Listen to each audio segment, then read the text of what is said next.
I think there's a lag.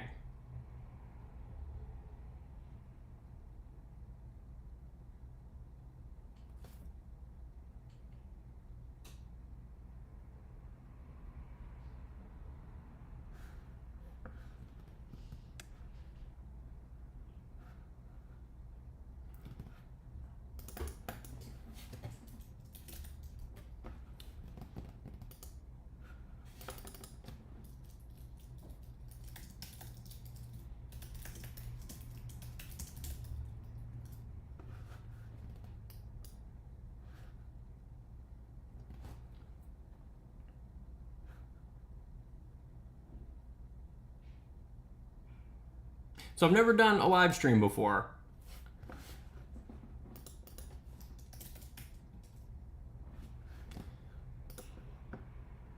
I don't know how this is going to be. And also there's a weird lag. Like what I'm seeing from my own video is like 5 seconds behind, which is really concerning. It's very strange. Can you all hear me?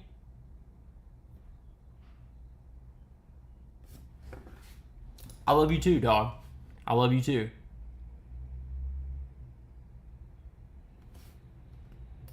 So, has anybody ever done this before? Do y'all know if there's a way to get rid of that awful lag? It's really fucking driving me nuts.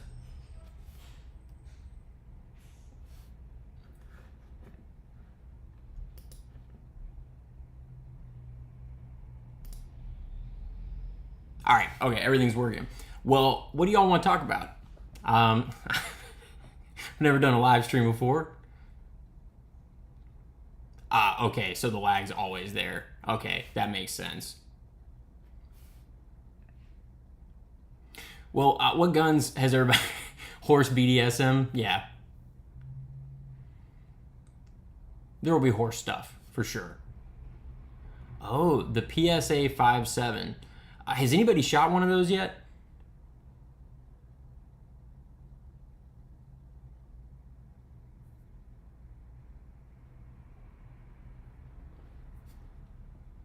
Yeah, I'd really like to get my hands on one. New rifle builds, yeah, absolutely. So I have an Aero Precision M5 in 308 that I've kind of got. It's sort of assembled, but I don't have optics on it or anything yet. I may pull that out later and show it to y'all. But yeah, that thing's gonna be pretty cool. I've got to decide what kind of optic I want to put on it. Right now, I'm thinking maybe an LPVO because I haven't really done much with LPVOs. That would be really cool. I'm also really into the primary arms prism optics right now. So many of my friends are getting those. They look super cool. Have y'all actually used any of the prism optics? That lag, that's killing me. Because it's like I say something and I have to wait for it to go through so that I can actually interact with y'all.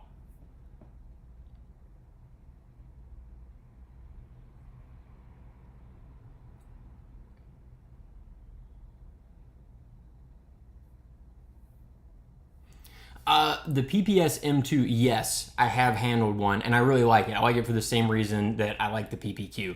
The PPS is one of those guns that I think is sort of generally forgotten. You know, we've got with the Glock 43X and SIG P365 craze. But the PPS is still so slim, I think there's a place for it, and the grip is fantastic. For some weird reason, I find myself more drawn to the M1, which I don't know if you can get anymore. Even though the grip texture isn't as good. But I really, really like the PPS. And I think the price is right too. Are those still selling for like $400, I think? So that's a lot less than a 365 and a lot less than a 43X. And you're getting a gun that's going to be amazing. It's nice and slim. Yeah, so more and more reviews of the primary arms prisms are coming out, and yeah, that's what I've been seeing as well. That folks really, really like them. I don't know if I've seen any serious criticisms of the primary arms prisms. I think if there is a weakness, I don't know. At that price point, you do kind of have to wonder, like, how durable is that thing?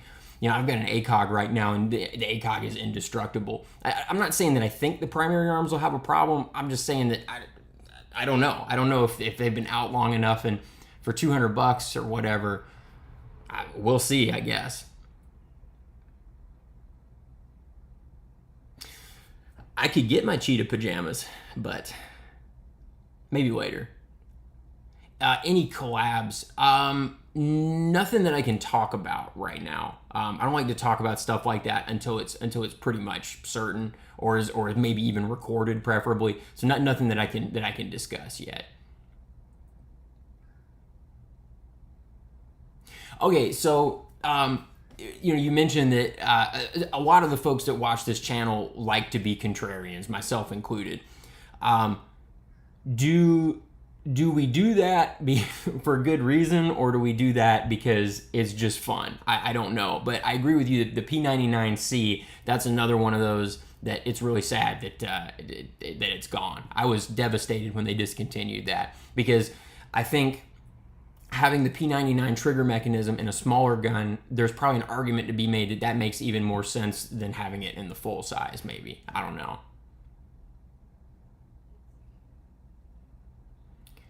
Okay, LPVO or ACOG piggyback with RMR. That's a really hard choice. You'll probably know that I personally have chosen ACOG with the RMR piggyback. I find it aesthetically pleasing.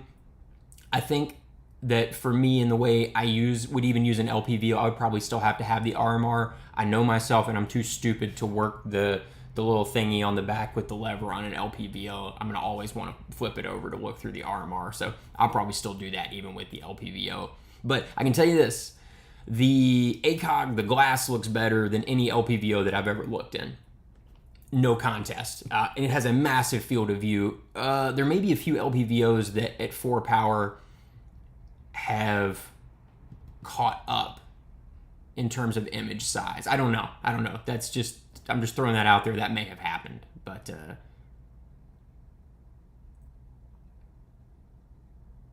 yeah. First of all, thank you, and yeah, people are stuck on the Glock thing, and there's so many reliable guns. But I also understand, Glocks are fantastic, so I understand why people would like them so much. Yeah, I still have the 30-32, absolutely. In fact, it's nearby, and no, my opinion hasn't changed. As long as you're willing to do the maintenance that you need to do, it's an absolutely fantastic gun. The 30-32, though, I think where a lot of people run into trouble with it, and where I see folks saying, oh, mine wasn't reliable, they either haven't done the work to pick the right ammo, or they're not putting in the maintenance, because, I mean, it requires you to oil it all the time, because all that pocket lint and shit gets in it, and that just soaks the oil right up, and then it's going to be dry again. So you have to check on that thing often, but if I'm checking on it, and I'm lubing it before I go to the range, I mean, it runs fine, as long as, I'm using the ammo that it likes. Which ACOG reticle is my favorite? Man, first of all, Glug, is great to see you. I really just like the old Chevron. That's just what I grew up shooting, and so to me, I feel really good with that. Everybody else uses the ACSS, but I don't know how to use it, so I haven't gotten one yet, and that's just me being an absolute idiot. If I was smarter, I'd have one that's an ACSS. The 92A1 is doing great. I did finally have a malfunction eventually. I think that happened maybe last summer. I got a stovepipe or two in a row, and then it went back to running fine. And around that time, I replaced the barrel, but I can't remember if the barrel was in it at that point. But now I've got that written down somewhere. Either way, it's doing great, and it was bound to eventually have some kind of malfunction. I mean, I think the 21A is less reliable than the 30-32. In my experience, I have a 21A, and it's even more sensitive about ammo. And my 21A runs well, but it's even pickier about ammo. Like, I think its favorite rounds, I want to say, are the CCI Stingers. It seems to like those pretty well, but it's the same thing. It's got all the same things that the 30-32 has, where, I think if you look after it and it's broken in and it's well oiled, I think it runs fine. Yeah, the horseshoe probably is better. I've found in video games that I like the horseshoe a good bit, but I don't know. That's not that in any way fucking translates to real life. Yeah, well, I actually do long range shooting. I just don't have any way to record it, and it's really fucking boring what I have recorded. I don't have two cameras, so it just there's nothing to see. It's just me shooting a Tika at stuff, and sometimes you can hear the rounds hit if it's 400 yards or under, and if it's past that, you can't. And so I don't know.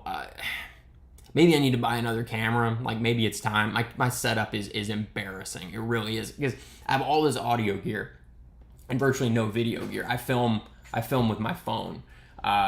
Everything is filmed with my phone still, and I'll put up these complicated microphone setups and then film it with my stupid phone.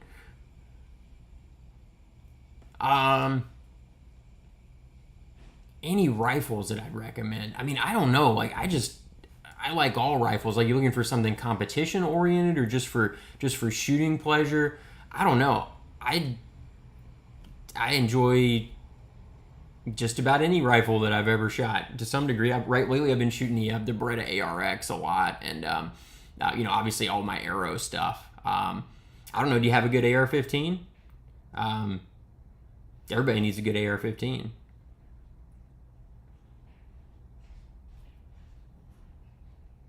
Okay, the ACSS is overrated.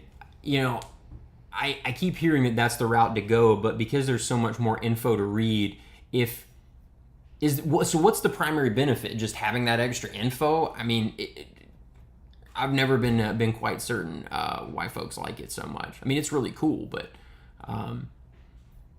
I don't like busy reticles. That's one of the other reasons why I've had trouble picking an LPVO, because a lot of those, when you put it on max power, there's just this just clump of shit underneath the reticle. Yeah, I've seen the videos of Beretta's new submachine gun, and I hate that it's blowback. I can't stand that. Like, why the fuck are we still making blowback submachine guns in the year 2022? Make that thing roller delayed or something. I'm sick of blowback shit. There's so much excess recoil to me, and y'all may disagree with this. I think that a 9mm PCC has more recoil than a good, well-tuned 5.56. And it's ridiculous. Every time I shoot one of those things, I find myself thinking, I just wish I had a short AR-15. Any opinion of the increase of concealed carry states? I mean, yeah, it's fantastic, and I hope it continues. I hope every state gets more and more of their rights back. That's what I hope happens. It probably won't, because we seem to net across time lose more than we gain. But okay, so it's really just so the ACSS is really just for ranging. Then that makes sense. Does anybody else with longer shots, like with an ACOG or something, do y'all just kind of eyeball it? Like, that's what I do. I just have kind of learned, like, about 400 yards, it just kind of hits over there, and most of the time it's on. Which HK pistol line is my favorite? Definitely the P30. I have a ton of rounds through my P30, and it's weird. I know it frustrates folks when I talk about how bad the trigger is. They say, well, you say you love the gun, but you complain about the trigger constantly. There's still room for improvement there, but I think overall the P30 is one of the absolute best pistol platforms on the market. I want to see it grow. It's, in my opinion, probably the best polymer hammer-fired pistol, and I want more folks to pick it up. And the trigger is not the kind of thing where it prevents you from enjoying the pistol, but it's like when I review something, I have to do my best to talk about what's bad and what's good. And the trigger really it's not as good as it could be. And but there are benefits to triggers that are kind of difficult to pull, I guess. It's kind of an added safety feature if you're planning to carry it, and the P30 is remarkably carryable. There's a spider on my desk. Let's handle that real quick. Okay. Spider dead. So, it's like the Glock trigger thing. Like, the Glock trigger could be a lot better, but it's not bad enough to in any way prevent you from enjoying or shooting the pistol well. So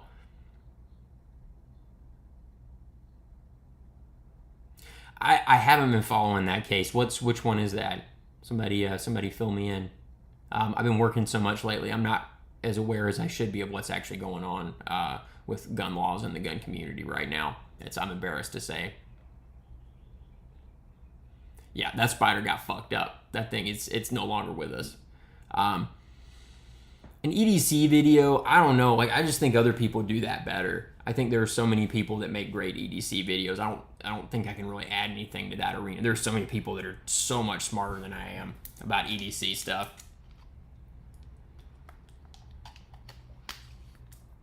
But I've been back to shooting a lot of 10mm lately. So I've been really enjoying the Smith & Wesson 1006 or 1006 or the 1006. That's a really cool gun. If y'all ever shot any of the older Smith & Wessons, they're fantastic.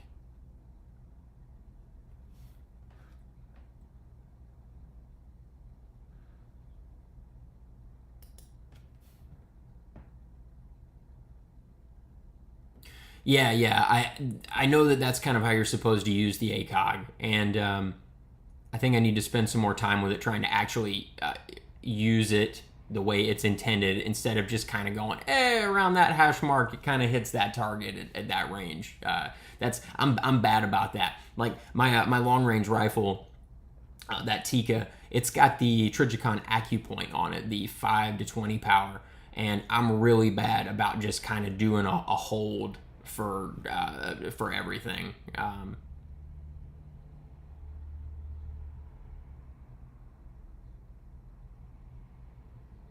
Oh yeah, no, I did read about that case. Yeah, I know the one you mean now. Should body armor become something that a concealed carry user should worry about? Yeah, I mean, I think so, and I think we saw that with the case with the shooting at the top supermarket. The security guard shot the mass shooter and hit him in the armor and didn't do any damage. So yeah, I think that's really important. And more and more people that I know have been training to do girdle shots, pelvic girdle shots, and then head shots. Pelvic girdle shots are fucking incapacitating. You're hitting somebody in the hip bone, and a couple of rounds of 9mm, I hate to be morbid, but it's going to absolutely fuck somebody up. They're not going to be able to walk. It's going to be really, really bad. So I would imagine stop a fight pretty quick, and obviously, headshots would as well. But yeah, pelvic girdle wouldn't be a bad idea to train doing, failure to stop drills with pelvic girdle shots instead of chest shots. But I think, as far as I can tell, you're usually going to know if the person that you're shooting at is wearing body armor. It's probably going to be in some sort of mass shooting situation. But oh man, I'm glad the Glock 40 review got you thinking about buying one. It's one of the coolest guns that I've got. I really like this thing. It's always around. Big fan.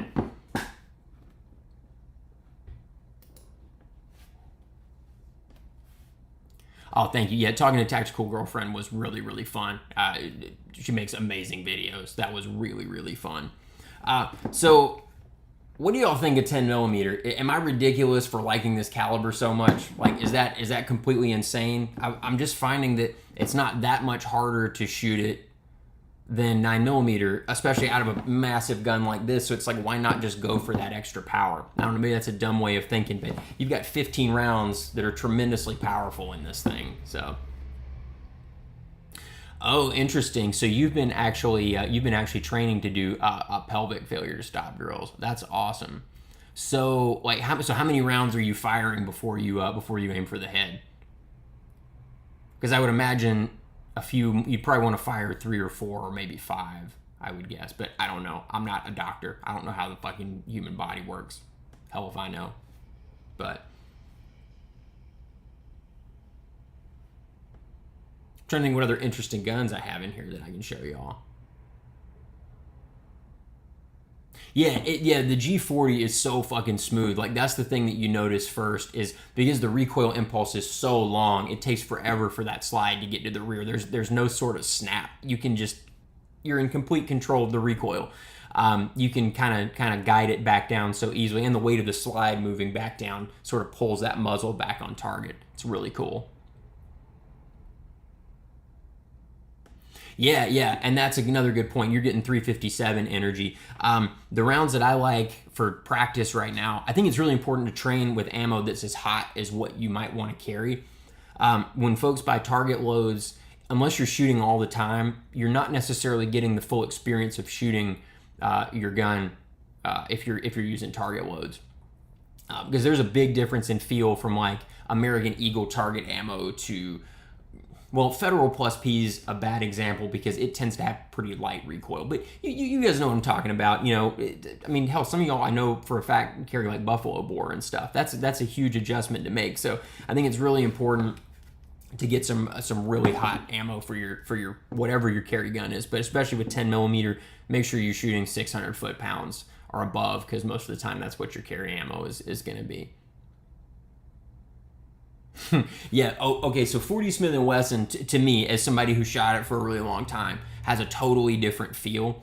There is, and I don't know why. I would imagine they would feel very similar, but to me, 40 Smith & Wesson feels like it has a ton of snap. I always felt like the muzzle was twisting up in my hand, and that was shooting a full-size Glock 22. I found it to be tremendously uncomfortable, not in the sense that it hurt, but in the sense that I would become so jealous of my friends experiencing these normal recoil impulses from their guns, and you're not gaining that much power with 40 Smith & Wesson. I'm not a fan, and I'm really not a fan. As much as I love to be a contrarian, I would love to tell you that 40 is amazing, but it doesn't work well for me.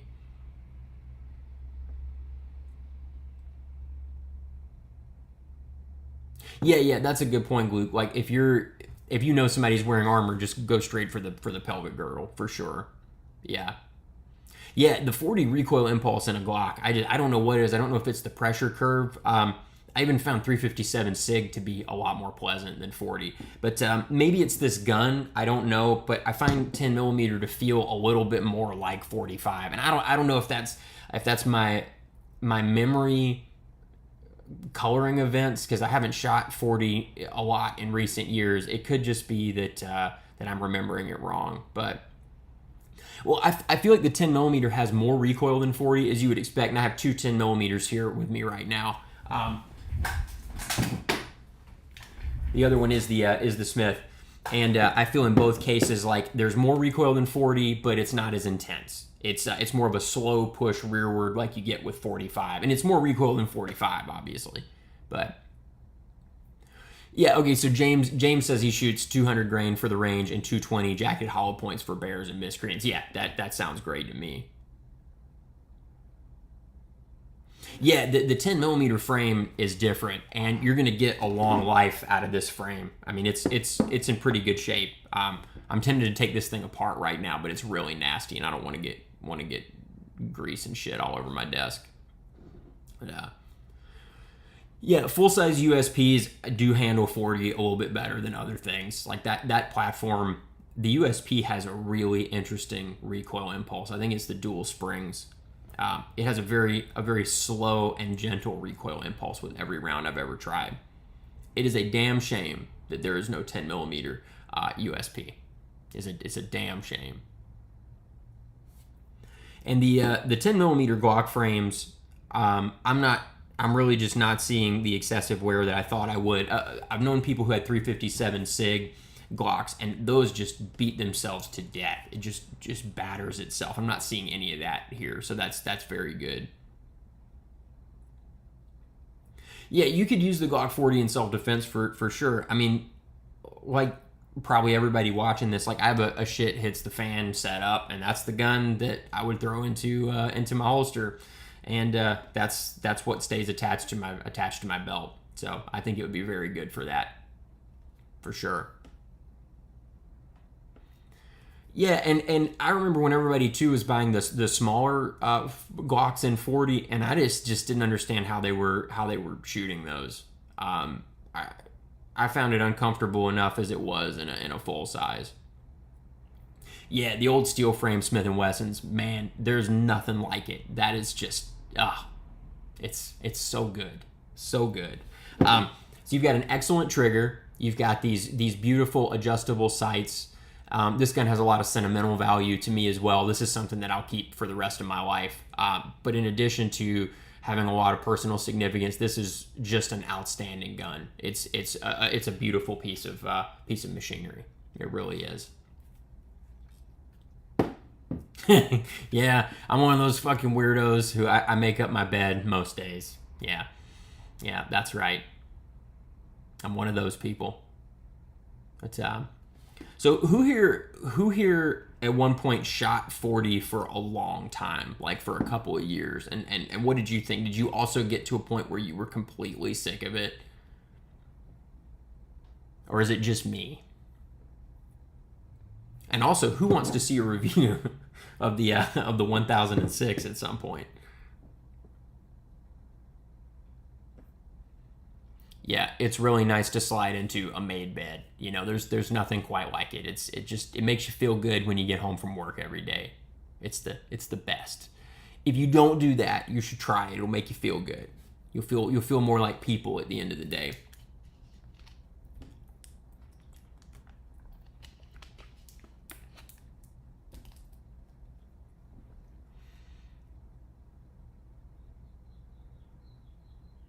Oh, and another question I have, if any of y'all actually carry 10 millimeter, I want to know what your exact carry load is and why. That's really important. I've been looking at the federal what, God damn it, what the fuck is going on with my brain right now? The federal carry rounds, the 10 millimeter plus P. What the hell's wrong with me today? But I've heard they have relatively low recoil and low blast, and I've got a lot of those in 357 and 9 millimeter, and I've thought about getting that in 10 mil. But I know there are some things that are way higher. I've thought about even doing buffalo bore, but that would require additional training, I think, to master. But the HSTs, that's right. What the fuck is wrong with me? Yeah, the HSTs. My God, that's having a stupid attack today.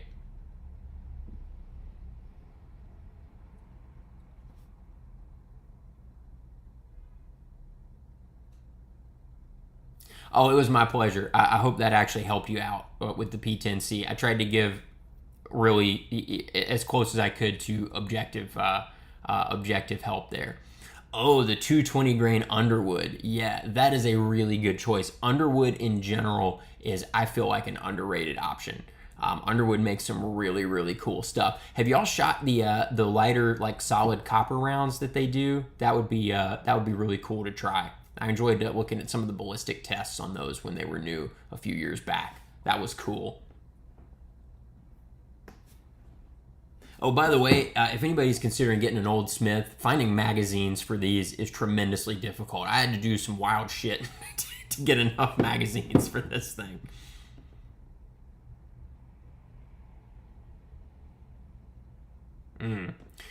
Yeah, the PX4, okay, so if you are going to shoot 40, that's a really interesting point. Like, the rotating barrel is going to blunt any recoil impulse. I don't know if y'all shot a lot of rotating barrel guns, but like the PX4 and the Beretta Cougar, that is a weird, weird feeling. And it makes everything feel like you just shot a squib or something. It's probably the lightest recoil impulse that I felt from a modern sort of combat style gun, is anything with a rotating barrel. So yeah, I bet that was way more pleasant than shooting a Glock 22. But as a gun shop owner, it'd be interesting to learn what people are buying. I mean, usually people are calling to ask for the cheapest thing, unfortunately. That's just kind of the way it goes. That's usually, people are like, what's the cheapest thing you have? Yeah, hardcast. I don't know if hardcast would be a good carry option. Yeah, for over penetration. Over penetration is the last thing that we want. Well, okay, Luke, have you shot a PX4 in 9 millimeter, or have you just shot the 40? Because I'd like to see back to back what the difference is there. And I wish that there was a 10 millimeter PX4. I think the platform with some tweaking could probably handle it. Yeah, Medgar doesn't make, they don't, at least the 10 millimeter version, they don't make Smith mags. And the Smith mags are pricey. And I needed enough to actually enjoy shooting the gun, because I don't want to load magazines all day. And this is one of my favorite guns. Like I said, I'll have that until the day that I die, so I wanted to make sure that I had plenty of magazines.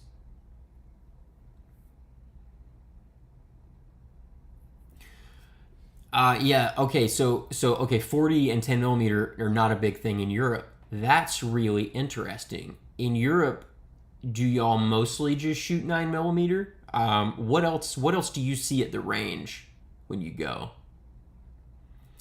Good ammo for 9 millimeter PCCs, just whatever I've got. But I don't shoot a lot of 9mm PCCs because I'm so anti blowback. I don't know if a lot of y'all know this, but I've been saving up for an HK SP5 for a very long time now. I'm not close to getting it because there are some other things that are higher up on the list, like a very special old rifle that a friend of mine has. But I'm so put off by blowback PCCs that I really just need to get the one that I want instead of buying any more. Right now, I think I just have the Scorpion.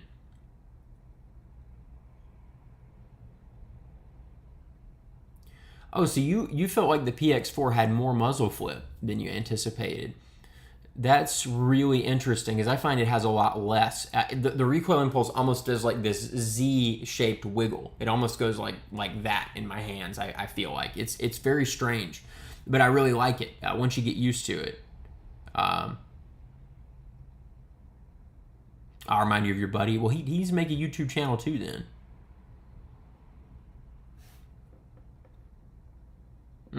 Yeah, the compact 9mm PX4, that's a good choice. That's a really, really good choice. The one gun that I would never sell, I mean, I have a couple like that, things with a lot of significance, but I mean, this will never get sold. I will, when I die, it'll be passed on to someone else who will appreciate it. There are a couple like that where they mean a lot to me. I try not to be sentimental about stuff, but you know how it is. There are a few things that are always like that. I've got a couple of guitars like that too, things that are beyond important. They're almost like, talismanic objects that I just kind of have to have in my life. Oh, that's interesting that in Europe, I've heard that a lot of places you can't have military calibers, but I didn't know that you couldn't have anything over 380. That's really fascinating. Okay, so in France you're seeing 9mm 22. I would expect both of those, and 45. I'm fascinated that the 1911 is popular in France. That's really, really interesting. Do you see any European 45s? Like, do you see the HK 45? I'd like to know. And when you mention wheel gun calibers, are these mostly European wheel guns, or are you seeing like Colts and Smiths? That would be fascinating to know.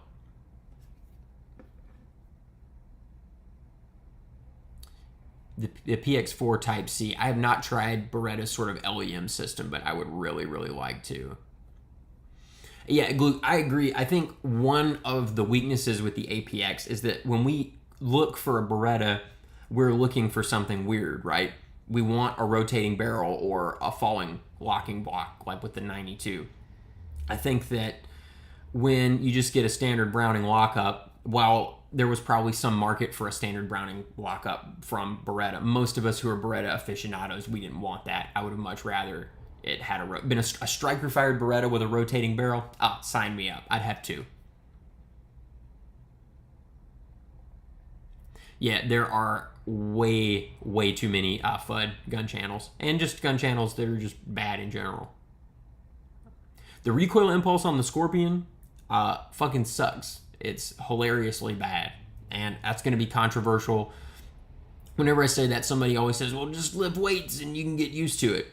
Oh, okay, yeah, I mean, it's not that it's so bad that like I can't tolerate it. It's that compared to a 5.56 that's the same size, the 5.56 is going to have less recoil than the small Scorpion does. So it makes it really hard for me to justify even taking the Scorpion to the range most of the time. I always just think, God damn, why didn't I just bring my like 11.5-inch arrow to the range, and then I would have gotten all that extra power too. The reason that I'm going with the SP5 over a PTR is really just because I have a lot of experience shooting actual MP5s. I just want one just because it says HK on it and HK made it. That's the dumbest reason ever. The PTR would be fantastic. PTRs are practically local to me, but I just kind of want the HK. So it's really dumb, but I would also like more info on the European gun scene. I'm really curious, and it is funny. I guess the 1911 does transcend nationality. Oh man, that's very kind of you, but I would destroy anything on loan. I would really like to try a VZ61. Oh man, I'm way more into the VZ61 than I am into the 9mm Scorpion. Anything in 32, you have my attention.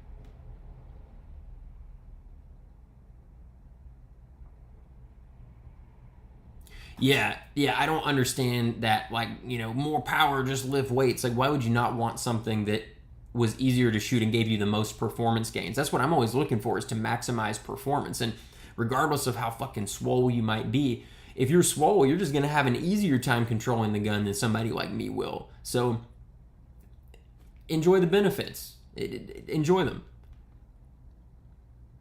Yeah, I can be an HK elitist sometimes. I certainly can.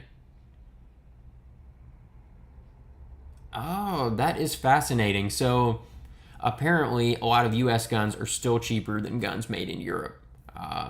That's really interesting. Do we know the reason for that?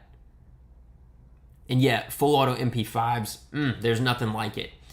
When you shoot a full auto blowback 9mm and an MP5 is around, you immediately realize why blowback sucks. And especially if you shoot open bolt machine guns, closed bolt is where it's at. I'm not super big fan of that big ka-chunk when the bolt slams forward. Okay, so in Belgium it's mostly 9mm and 22. Anything else, like in Belgium, do you see a lot of 32s maybe? And yeah, and I'm also curious about the Turkish MP5s. How do I navigate through the internet gun scene when trying to decide on a purchase? Oh, man, I don't know. I don't really look at stuff. And I know that's a bad habit. I should. Sometimes I'll look at other reviews when I go to do my review, just so that I can provide some different commentary, because I don't want to say the same stuff that everybody else is saying. But I don't know. I find it's better to just get the gun and test it, because sometimes you can get an idea in your head of what's going to happen. And I'm not saying that somehow induces that outcome, but it's in your head, and it might cause you to see things differently than they actually are. So I don't kind of want to know what people expect a gun to do before I get a hold of it. Although lately I'm not doing the same high round count testing that I was before. I just don't have enough money, but ammo's still expensive after the pandemic. And I agree, 32 ACP is God's chosen caliber. I just love 32. It's fantastic.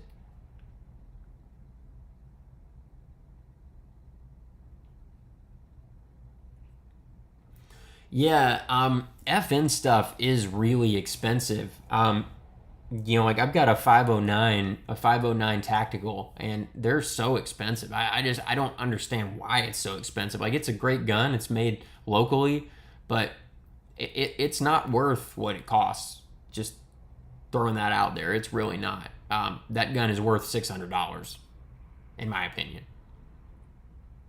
Okay, so you don't see in Belgium that really much of anything other than 9mm and 22. It's just rare. Okay. Yeah, that's fascinating. I mean, so why is FN so expensive? Like, do y'all feel like you're getting what you pay for with FN? I don't, and I hate to slander a local company, but I don't think they're worth what you pay for them generally. Maybe the standard 509, it's probably worth the $600 or whatever they sell for, but the tacticals are not. Now, okay, why is 5.7 illegal in Belgium? Is it for its so-called, armor-piercing capabilities? I would imagine that's why. I'm going to get the FN. Hang on.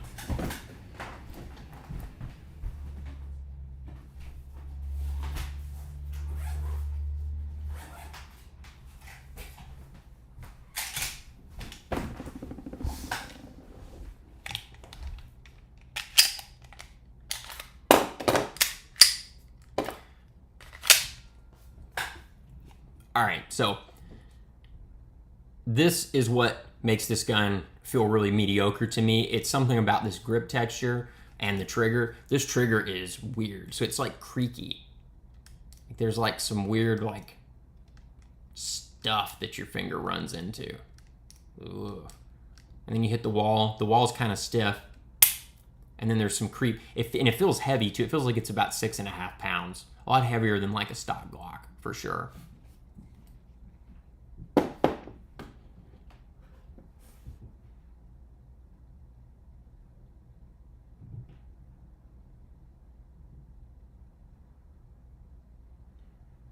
Yeah, I mean, you can talk yourself out of any gun. It's like with even Glock makes lemons, and even HK makes lemons. Beretta makes lemons. So if you start looking at forum stuff, you're not going to read anything good. Like nobody gets on a forum to say, you know what gun has really fucking worked?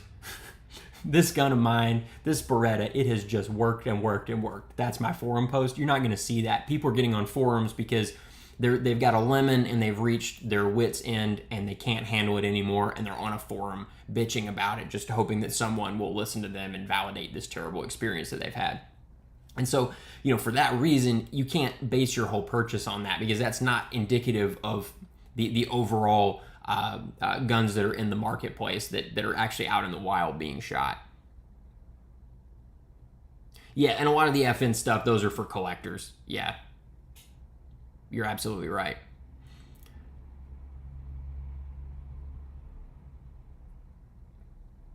Okay, so yeah, it is. So the F57 is banned in Belgium because it was armor piercing. I see. Armor piercing. Yeah. Yeah, the Pico is fucking shitty. The Pico is terrible. I really don't like it. And the original APX was a good gun. It was objectively a good gun, but it did absolutely nothing for me. And I kind of like the A1. I like the way it looks. I'm sure it's going to be very reliable, but I'm still just like, okay, cool. It's another striker-fired Glock thing, and maybe I'll get one and totally change my opinion. But as of right now, it's just another plastic black striker-fired gun. And, we were talking about FN earlier. I think that's the big problem with the 509 is that there are other guns that do every single thing that this gun does a little bit better. Walther has a way better trigger. Glock even has a better grip than this. The CZ-P10C has a way better grip than this. The only thing this thing has going for it, as far as I can tell, is the sights are outstanding. And I really like that, this is kind of a plate that fits on there and you can still put a rear sight in. That's really cool. But in every other way, there's somebody else that does it better for less money.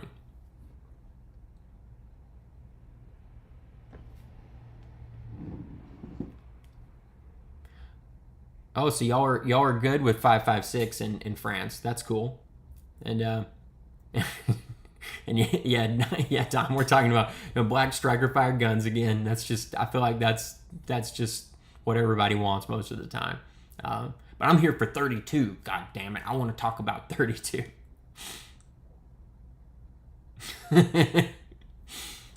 Somebody really needs to put a fin grip on this. Like that would improve. This would be improved by a fin grip, I think.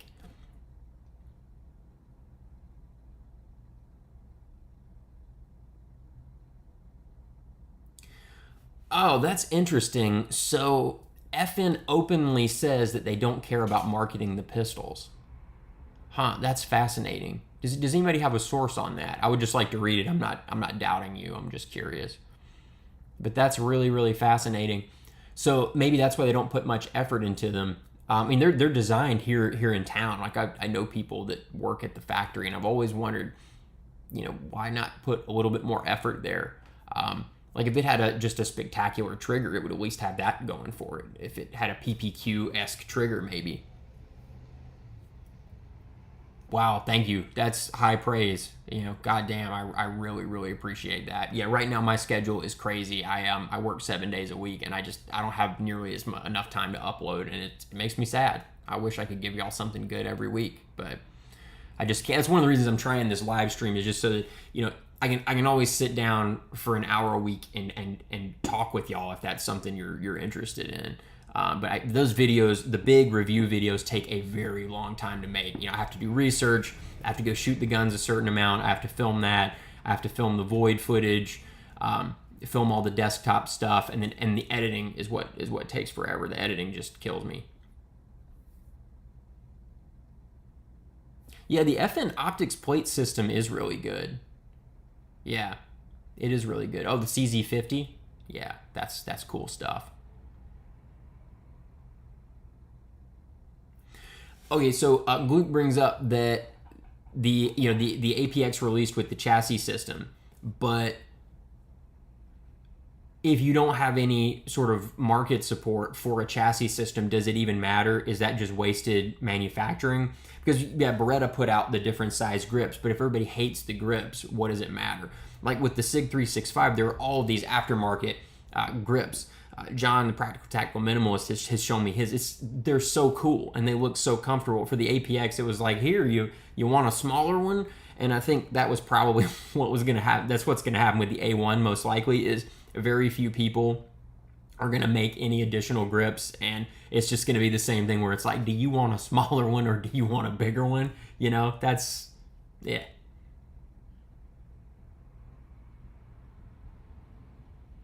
The MKE T94, let me take a look at that.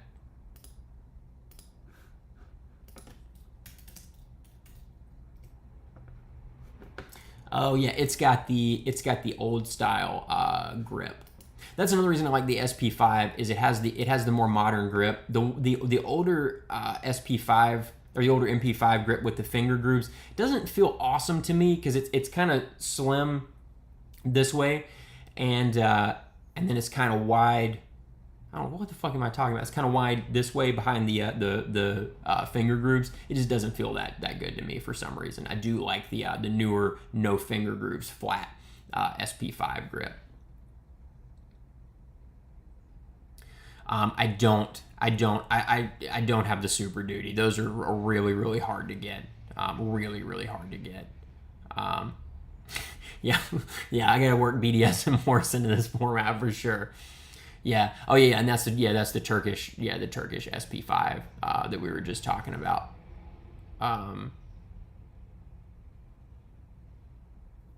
Yeah, I mean, and that's so the ARX. It was so amazing. It's got this awesome removable barrel system that returns to zero every time, which I see primarily as a cleaning benefit more than anything. But they were going to do all kinds of things with it. I think there was even a 7.62x39 variant talked about at one point. And, you know, in that case, you'd have to swap your lower too, I'm sure, in addition to the barrel assembly. But they did nothing with that. And part of that is that the market wasn't there. They didn't adapt the rifle to the American market. They just basically took it as it was built for the Italian military and just threw it out to us. And that's not what we need. The American market is surprisingly usually on the cutting edge. Somebody who's buying the ARX is an informed consumer who knows kind of where the market is headed and probably has at least one or two other sort of cutting edge rifles. And they didn't adapt it to our market, and then more importantly, they didn't support that market. I think that was a huge wasted opportunity. I think that's a big reason that rifle failed. If there had been barrel kits everywhere, especially in the age of braces, like if they had brought the 10.5 kits back, you know, and sold ARX pistols, would have probably been a different story. Would it be the most popular rifle on the market? Oh God, no, because it still had a bunch of weird shit that needed to be changed, but it would be a lot more popular than it is right now.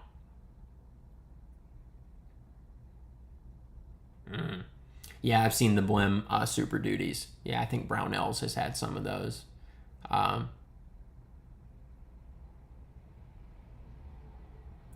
Yeah. Oh, Don. Yeah, I know what you're talking about with hot spots on belts. Like I've noticed that sometimes it depends on like the pants that I wear. Like I've got like a pair of pants from J. Crew that I like that I don't get the hot spot at the range. But I find like depending on the kind of belt, like the buckle and then sort of edges where things are kind of tugging it down, I'll sometimes get a hot spot. I hate that. It drives me absolutely crazy. Fucking maddening.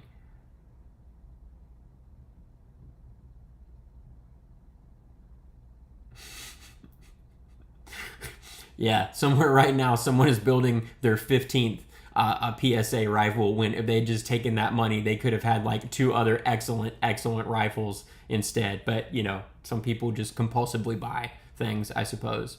Yeah, the Velcro inner belts, that's the way to go. I've got the S-Tac belt that does that, and the Faro Concepts, whatever, the really awesome, the Bison belt. I've got one of those too with the inner belt. That's good stuff. But baby powder is not a bad idea in your range bag. Just saying. And okay, somebody noted that, right now you have to have a really good reason for something not to be an AR. That is kind of true in a lot of ways. I hate it because I like to be a contrarian. I like the weirder stuff. But if I'm being totally honest, if it's not an AR, it probably has some catching up to do. So let's talk about why that is. It's not just that these other designs suck. It's that there are years of iterative development that have gone into making the AR-15 what it is right now. We have aftermarket safeties with 45-degree throw, aftermarket bolts, aftermarket triggers. There, you can make the rifle whatever you want. There's been all this iterative development too on reliability. And when a new rifle comes out, there's just no way to have that. Like even on something like the G36, there hasn't been nearly as much iterative development. And because of that, it just takes years and years and years for these platforms to catch on. And even if they do catch on, usually they don't even make it to that point. And also the popularity has something to do with the development. The G36 is not nearly as popular as the AR-15, so you're not going to have that market development. And it's really sad.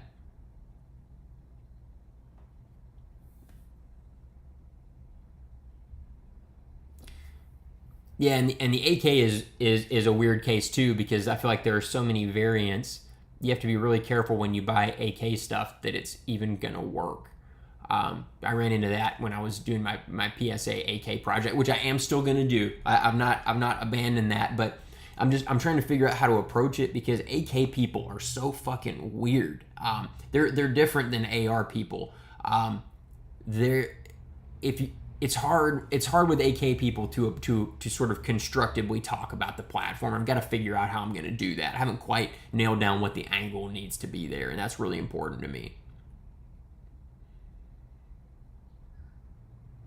Yeah, and I like the Mini 14. I know that's not super popular to say, but I like the Mini 14. I think it's a cool rifle, and it's got some interesting features. I think that operating system generally is a little bit antiquated, but it's a cool gun. And yeah, like somebody's saying, if you live in a banned state, yeah, the Mini 14, absolutely. I mean that's and also, let's say you're just getting into guns and your significant other just hates guns and won't let you get an AR-15. They might be willing to let you get a Mini 14. Then they shoot the Mini 14. Next thing you know, you're allowed to get an AR. So there are a lot of reasons why the Mini 14 could be beneficial.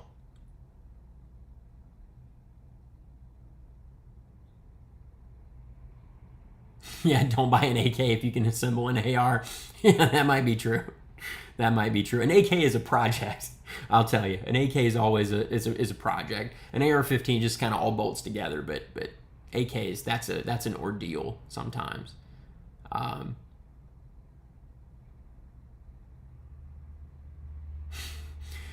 Yeah, and trigger jobs on AKs, that's also an adventure.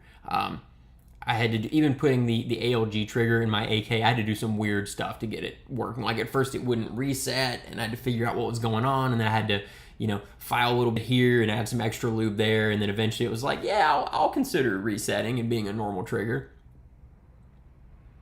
And I agree with you about AKs. Everything that you're saying, the platform in general isn't ergonomic. Scope mounts are strange, heavy, the foregrips are met. That's all true. And I think that's hard for some people to hear. And that's in the initial video where I was talking about the video that I was going to make. I think that rubbed a lot of people the wrong way to hear that, but it's completely true. Some things are just objectively worse than other things. It's just the way it is. And that's hard for people to hear sometimes, but that's the way the world is. My older computer is worse than my newer computer. I loved my older computer, but it was not nearly as fast as the one that I have now. And that's kind of what we see with the AK and the AR-15. The AR-15 has developed down a certain path that has sort of pushed it to the cutting edge, whereas the AK has had stopgap solutions to different problems. There have been, overhauls, as we've seen in Russia, but we can't get those in the United States. So we end up just kind of doing these half measures to solve problems. And somebody's going to point to some $2,500 custom AK that solves all of that, but I don't have money for that shit. No, very few people here have money for that shit. So, yeah, the the small caliber arsenals really do have very low recoil. I like 5.45 a lot better than 7.62 by 39.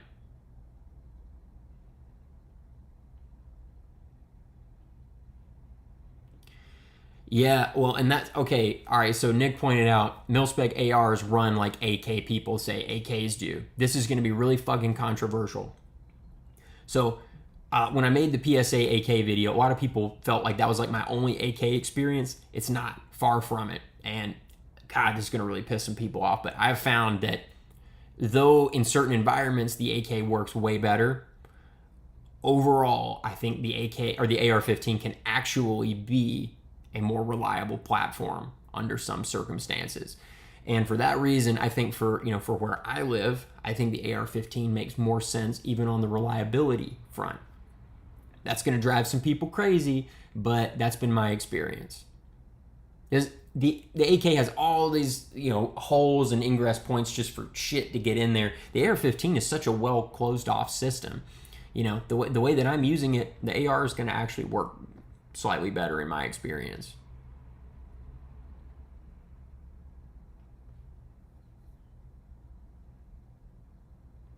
And and like you said, it's a good point that you can assemble an ergonomic AR with an amazing trigger for less than $1,000. That's completely true. Though you can certainly get an AK for less than $1,000, is it going to be an amazing AK, like one that you're going to love with all the bells and whistles? No, it's absolutely not. It's really not. But I agree that AKs are cool as fuck, and I still love them. Me criticizing something does not mean that I don't love it. It just means that there's shit to criticize. Everything has something about it to criticize. Yeah, and okay, that's a good point. The AK is more reliable in terms of no maintenance. That's very true. I think if you're just going to never touch the gun, the AK is going to work better. But an AR-15 maintained by someone who knows, I think is going to run a little bit better, in my experience. Yeah, and that's a good point. The Galil is not just a straight AK, and there are other examples of folks changing AKs as well. But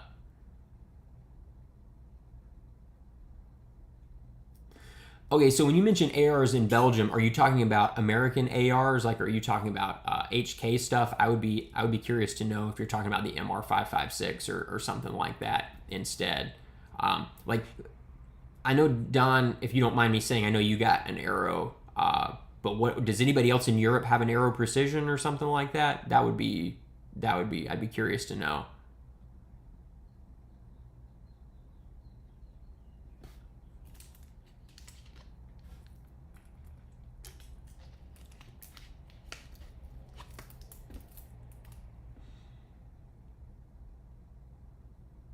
Oh, so okay, so in Belgium, your cheaper ones are shit like the Rugers and the Smith and Wessons. That sucks.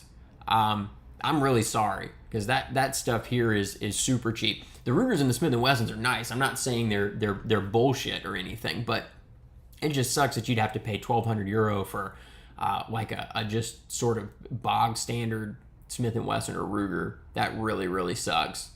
And yeah, I mean, yeah, of course, everything breaks. You can break literally anything. It's all gonna break. I think I break just about everything at some point. I just factor that in. It's just the way it is. I'm not so much concerned with whether or not something breaks. I wonder about how does it break, how does the manufacturer deal with it, and how easy is it for me to fix it. That's what matters to me because, yeah, I mean, it's all going to break. That's just the way it is.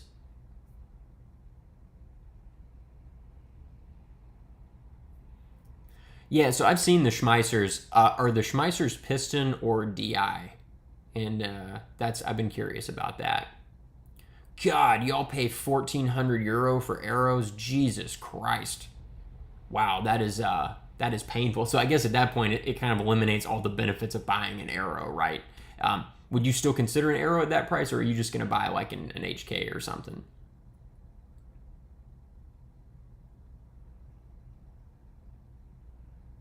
Okay, so the Schmeissers are DI. Okay, that's cool. Also, I like DI AR-15s way more than piston AR-15s. That will also be controversial, but Pistons are great. They're awesome, but I don't really like the recoil impulse. I find it to be kind of harsh. And then you also have all that weight up there on the AR-15, which, I don't know. I just don't feel like that works well for the platform. Removing some of that mobility and some of that lightness from the front end, it's not really the same gun after you've changed the handling characteristics that much. Yeah, and the DI has other benefits. While I'm just saying controversial shit, I'm going to say it. I've seen this happen with my own eyes. The gas coming back out of the gas tube absolutely will blow shit out of the bolt area and make it so that the gun can run again. That definitely happens.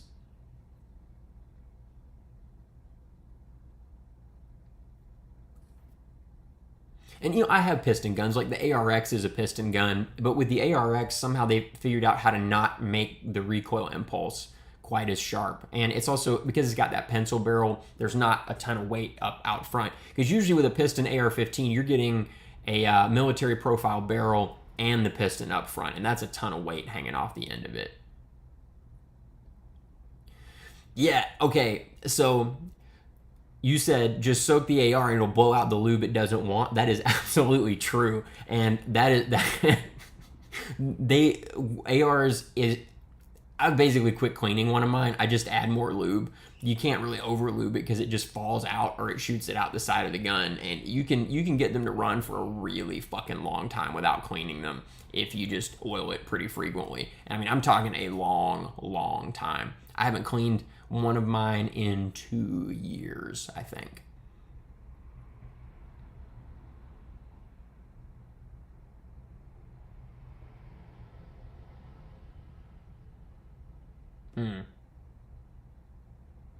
And then California with the pistol roster. The HK-45 fell off the roster. That's so stupid. That's...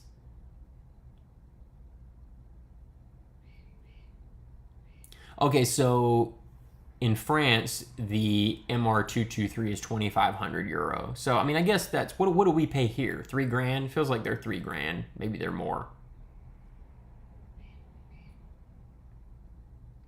Okay, so you're cleaning your AR-15 to get more long-distance shots out of it. So I do some long-range shooting like I was talking about with the Tika. I don't know what the right cleaning schedule is for that, though. I just kind of clean it, I don't know, I guess after 200 rounds, because I do know that, you know, fouling is going to impact your accuracy. And I wonder at what point there will be so much barrel fouling in my AR that starts to happen. But I think it just blows all of it out anyway, so I don't think it really matters that much. Okay, so the HK-45 was never on the roster in California. That's hilarious because I would have thought that the HK-45 would have absolutely been on the roster, and I would have thought that it would have been really popular. Oh, you know, I'll never be able to say Tika correctly. We all know that. We know I'll never be able to say that right.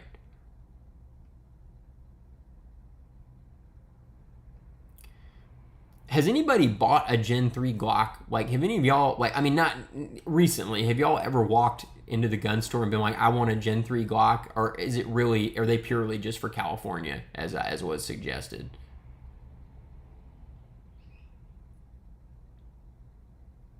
So maybe the HK-45 is available in California? What do y'all think of the HK-45 Compact, and is that available in California?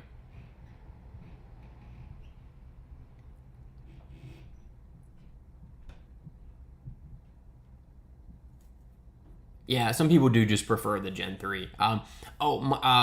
My take on a 700 to 800 yard round for a bolt action.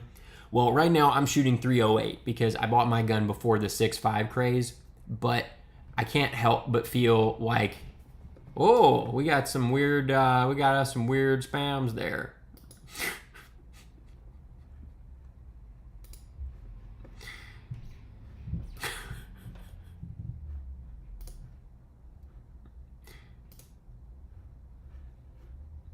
All right.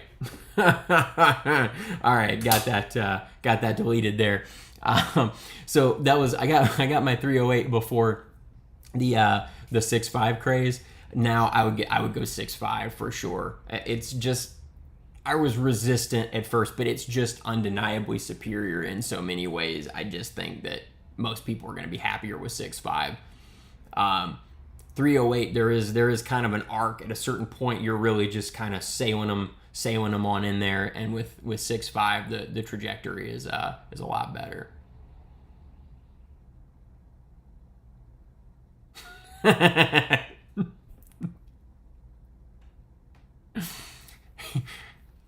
I swear I did not click that link.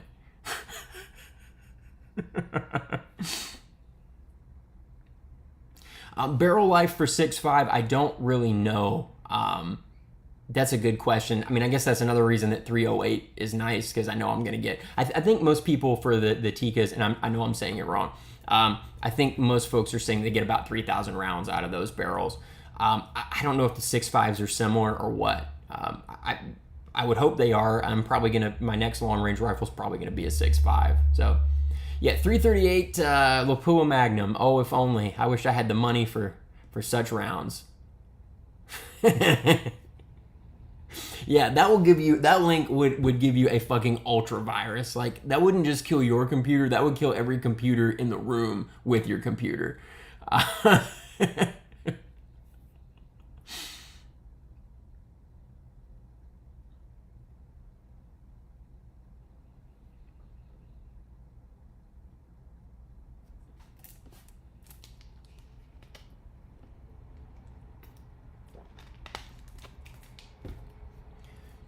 Yeah, I could see 338 Lapua, not making much sense for anything shorter than that. I think the trajectory on that is pretty impressive from what I've seen. And yeah, and what are you going to hunt with that? Like, I guess some like elk or something that's really far away. Yeah. I was talking a little bit about this earlier. Will I make some long range rifle vids? I would love to. And I filmed some stuff that y'all just didn't see because it was just boring. It's just, I don't know. It's just me sitting at a bench, pulling the trigger, and then I go, oh, I got it, or no, I didn't, because I don't have a second camera. And I go to this gun club, and I don't know if other people would probably shoot my camera. It would be a whole thing. So I couldn't figure out a good way to do it that would actually be interesting for people to look at, really. I just couldn't sort that out. 277 Fury. I don't know. In my experience, the chances of a round taking off are slim. We're so resistant to a new round. I was shocked that 6.5 took off the way that it did. It feels like out of every 100 rounds that hit the market, like one takes off and becomes popular. And I'm not saying that's a good thing, by the way. I wish that more of these interesting rounds took off, but they don't. And so I don't know. I'll have to reserve judgment on 277 Fury. Most likely, it won't catch on. But it would be nice.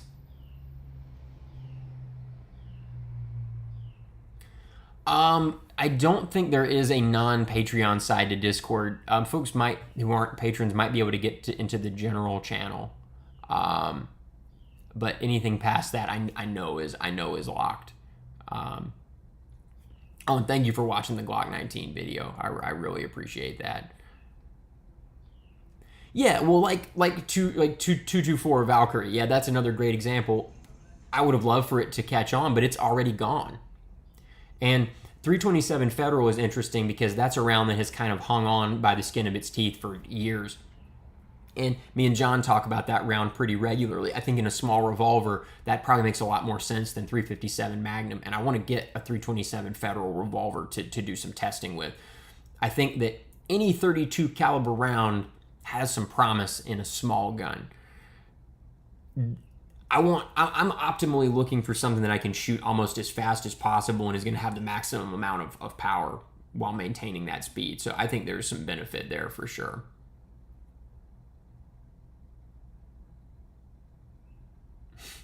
Yeah, the SR25, yeah, you'll be waiting a long time.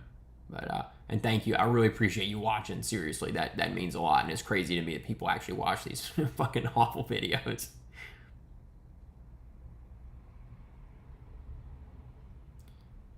Let's see. Yeah, an SP101 and 327 Federal. Yeah, that would be awesome. Yeah, if somebody can get a link to the general Discord, you won't be able to get into the lock channels, but I don't know why. I don't know why that's not working. I'm pretty sure that the general channel is open for anyone to jump into. Yeah, and 5.7. I mean, I think that it's one of these rare cases where something gets popular later and is able to make the jump into the mainstream. But again, that's a rarity that almost never happens, and it's really rare for something to come back from the dead like that. I started seeing more and more 5.7s at the range a couple years ago, and I was like, huh, that's really weird. And then Ruger releases a gun, and then PSA releases a gun, and I think that one of the things that kind of spurred that along was one of those 5.7 uppers. There's the AR-15 driving the market again, but it's really, really rare that something comes back from the dead like that, and it's just as rare that a new caliber catches on. It really does feel like it's 1 in 100.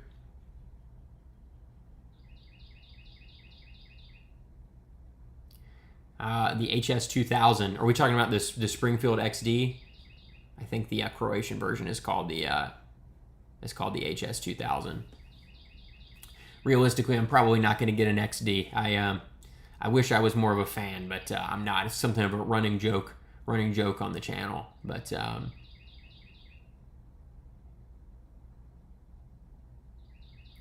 yeah, the Keltec, the Keltec that takes P90 mags. That thing is crazy. It's really interesting. I hate the way that you have to change mags though, and I really don't want one, to be honest, but it is really cool. And look, anything in 5.7, I'm glad that 5.7 is doing well because it's a really, really cool round. We were talking about maximizing performance with a smaller round. I think 5.7 is a great example of that.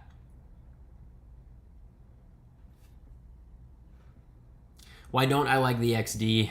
That's really complicated. Where do I begin? Well, it's hideous. It looks like it was designed by a blind person.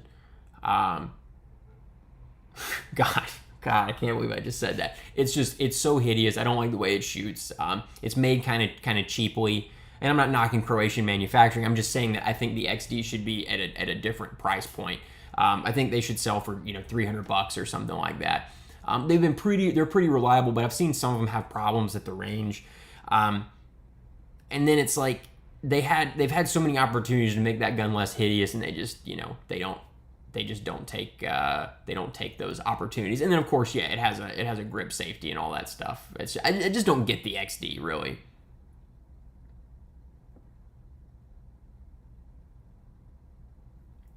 Yeah, Osmium noted that 5.7 sounds like a hand cannon. Yeah, it's a loud round out of a pistol.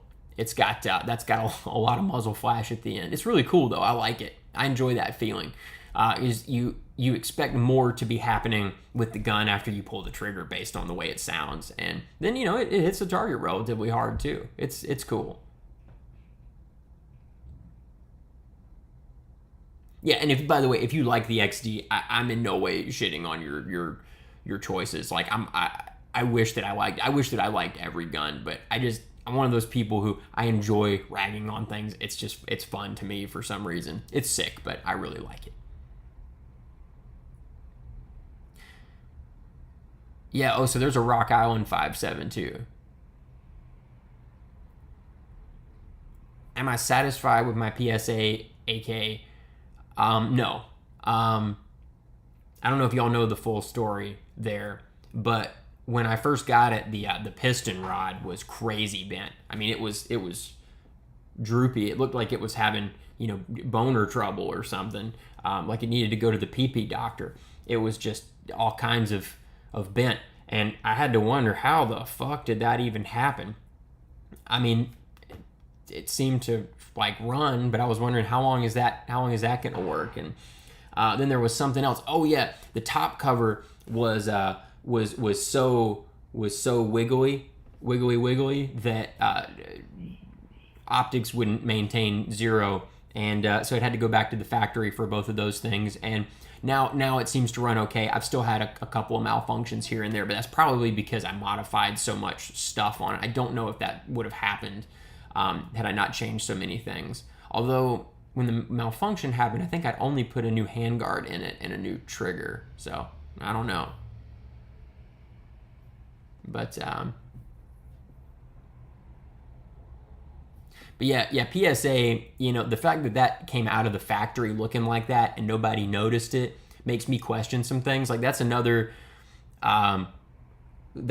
thing that's made locally, and I know people that work there, and I had to wonder, like, how the fuck did that get through quality control? I don't know.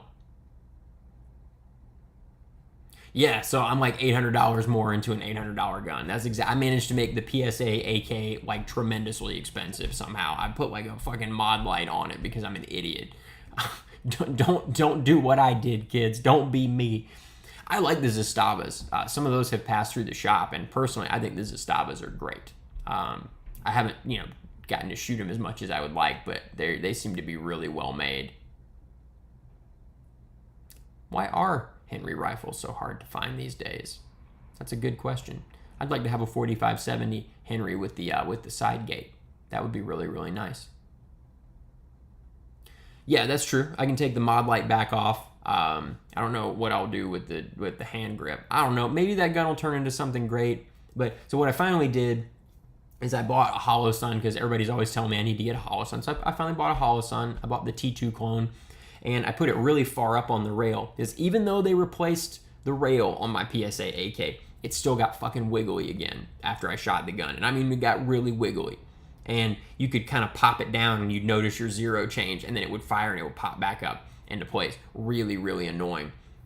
So now I've mounted the Optic all the way up. Is you can't put an MRO that far back. It does weird, weird MRO stuff like we've talked about in the MRO video. So I put the T2 clone way far up on it, like right behind the rear sight, and that seems to be working better. But the zero still changes.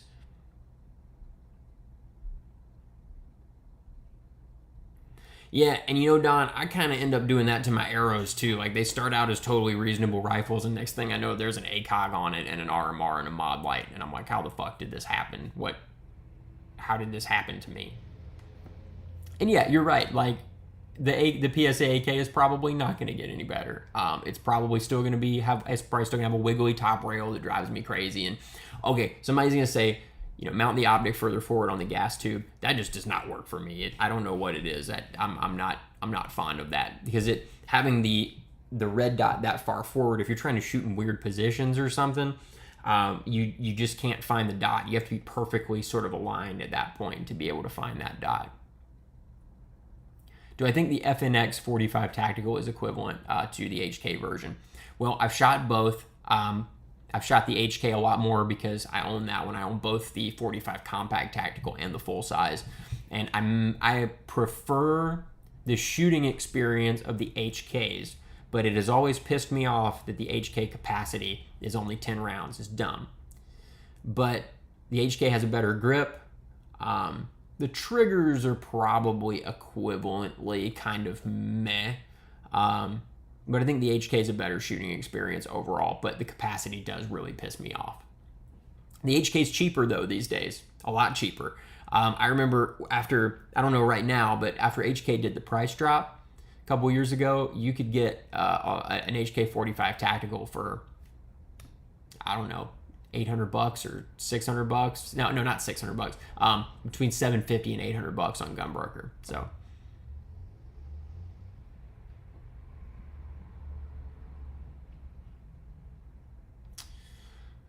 You can give a pig a diamond ring. That's right. That is the PSA story. That's been my story with the PSA AK. Yeah, and Luke, I've heard the same thing. The gas tube optic mounts. It's just I don't know if that's going to hold zero either, to be totally honest. And it's going to get super hot, and it's probably going to fry that optic, because it gets so hot that I can't hold it sometimes, and so I really think it would cook that thing.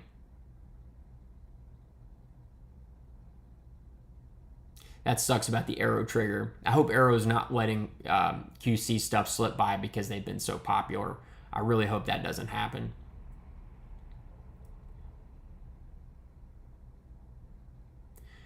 Yeah, $600 P2000. I remember when that was more common. P2000s have crept back up. I would like to have another P2000. They're fantastic guns. I wish there was a little bit more grip texture, but they're so nice. just something about the shape. I find it very pleasant. I don't know. They're aesthetically pleasing to me. I love the P2000. It's like seems even more slick than the USP Compact, which is another gun that I really like. But yeah, so the HK gas tube or the AK gas tube, it like, you know, Don, you mentioned it being just like a friction fit. I mean, I don't know why it's so popular to put an Optic up there. It just seems like, I don't know, it just seems asking for trouble. I feel like, and as it gets hot, I think mine shifts a little bit sometimes, and I just don't think that's super stable. If I had to have a 92 FS or a P2000, 92 FS. I mean, no contest. I think, I haven't looked at my data today or this week, I don't think, but I think the 92 is still the most reliable thing that I've tested overall. I think it is. The P30 is pretty close, along with the PPQ. But I think the 92 may still be the king even after the malfunction. Yeah. Oh, if you have a USP, you have to have a knife in your other hand. Like that is absolutely the rule. And you know, in the next Modern Warfare game, that better be one of the sidearm options. It has to be.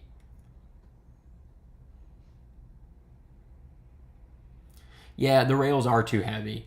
I mean, that's just always the ongoing problem with the AK. It's like if you solve a problem, you're adding weight to it. That's always the solution with the AK, is if we're going to solve a problem, we have to add weight to it and make it heavier. It's just the way it is. Yeah, I said PP. The Shadow 2 with a 507C, yeah, that's fucking solid. Yeah, that's really solid. That's a good gun. That's a damn good gun. We all want a Mark 23. If you don't want a Mark 23, you're fucking insane. Have y'all shot the Mark 23? It is it's one of those guns with a strange firing experience because the slide is so big. It has that thing like the Glock 40 where the recoil impulse is really long and really slow. But I feel like it's a little bit flippy sometimes. I don't have one, but I've shot it a few times and it feels a little flippy to me. But it's still really pleasant and weird in a good way.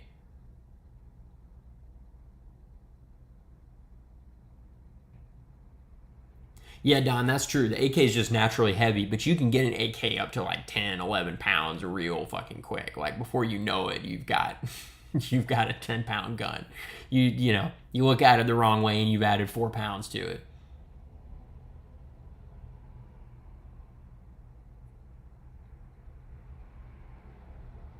Yeah, well, if you shoot a Mark 23, you have to have Nomex gloves at least. Like, I still have my Nomex gloves from back in the day. I've got a couple pairs of them. They're really comfortable and they look cool. There's just something awesome about looking down and seeing that leather strip on the top of the glove. It just reminds me of so many cool things, cool video games and cool movies from a certain time.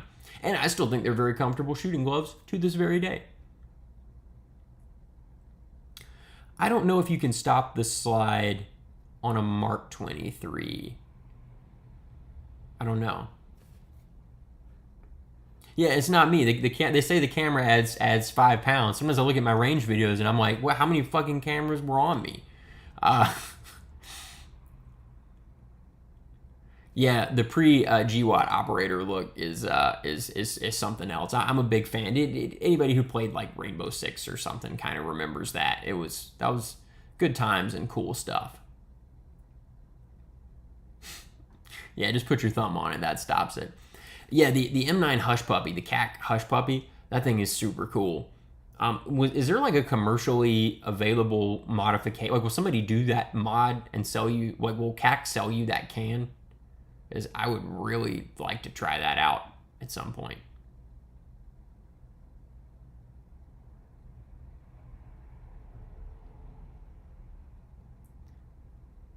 Yeah, see, y'all are younger than me, so y'all probably a lot of y'all probably grew up with Rainbow Six, like with the Vegas games. Yeah. I think though I grew up with the originals, with the first Rainbow Six and with Rogue Spear. Rogue Spear is still to this day one of the best games of that type that I've ever played. It still holds up. There were also all kinds of cool mods for it back in the day, and it was just a great game. It was a fantastic game. It had great maps.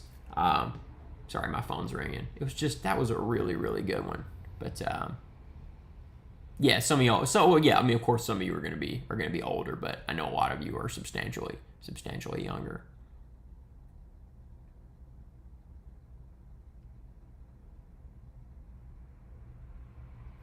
Yeah, the original Ghost Recon was fantastic too.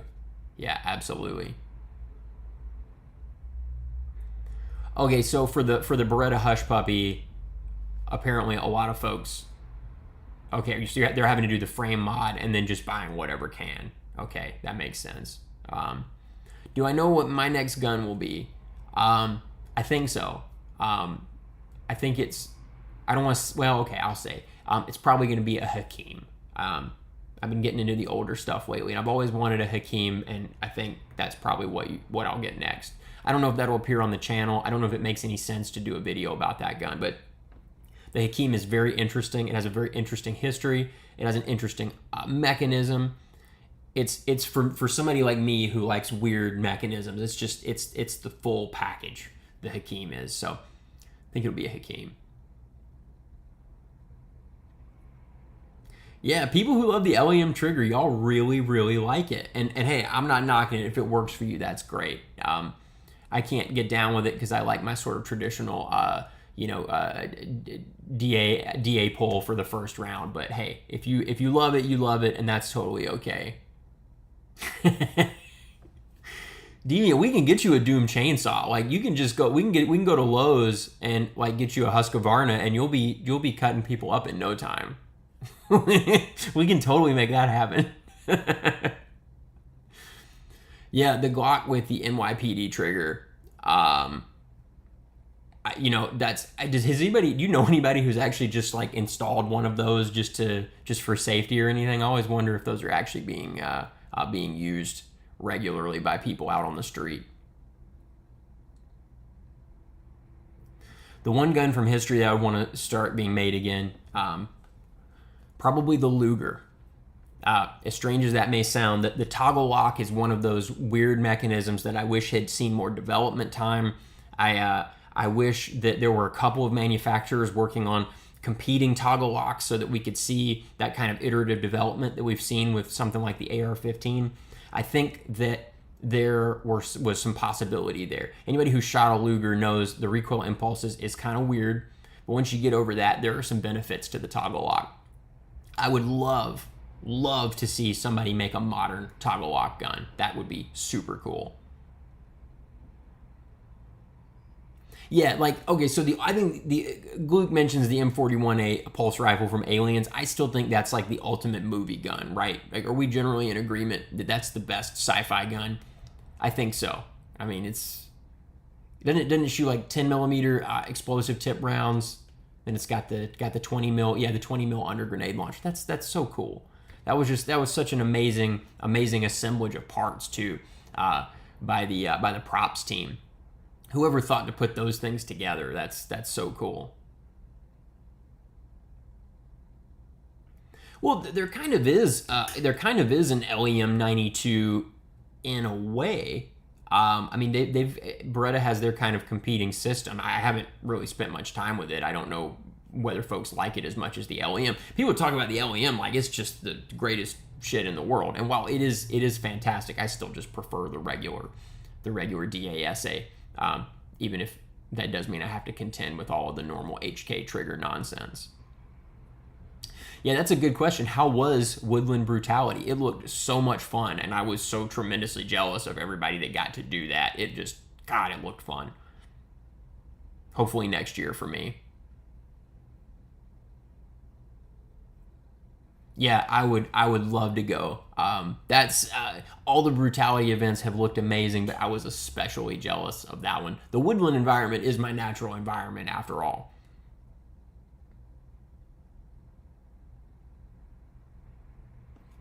Yeah, who wouldn't want a bolter? It'll break your arm when you fire it, but who wouldn't want a bolter?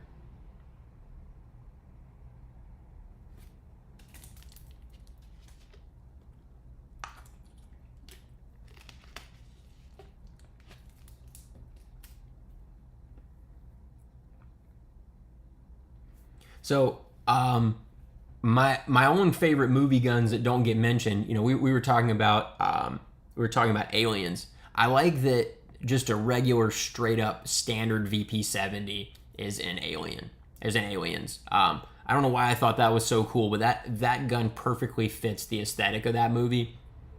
There's no more perfect sidearm for the Colonial Marines than the VP70, and I don't want to call anybody out, but I know somebody who has one, and it's really cool, and I'd like to see some more pictures of it personally. Just saying.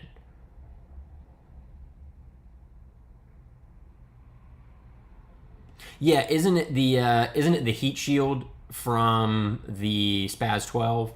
Yeah, and Luke, I didn't mean to call you out like that, but I just really like your VP70 specifically, and if I ever get one, it's gonna be because you have one.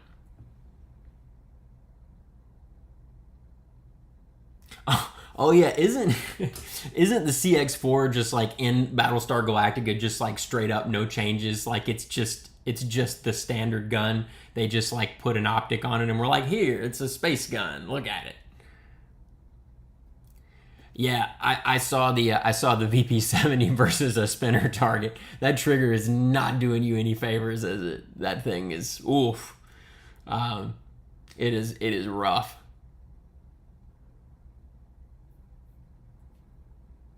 Yeah, I don't think I'd want to take the VP70 to a match. Love the capacity though. That's really cool. But I want to get one. And Luke, if I ever show up with one, it's totally because you made me do it. It's your fault.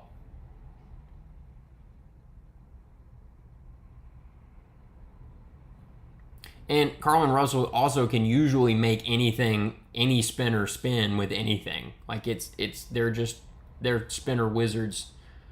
You could give them one of those tiny 22 single action revolvers, and they could make the spinner spin.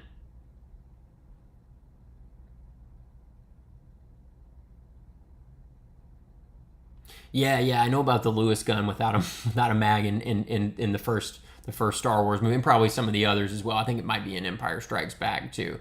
Um, one of my favorite Star Wars guns is actually the AR-15s that I think they're in Empire Strikes Back and Return of the Jedi that the Rebel Commandos have. That's a really cool Star Wars gun. And in the Mandalorian and Book of Boba Fett, there've been a lot of converted AKs that I've seen. I'd like to see regular guns make their way back into Star Wars. I feel like during the prequel era, we didn't see very much of that. I mean, there was still some cool art. There's still some cool art design during the prequel era, but it just wasn't like what you saw before or at the moment.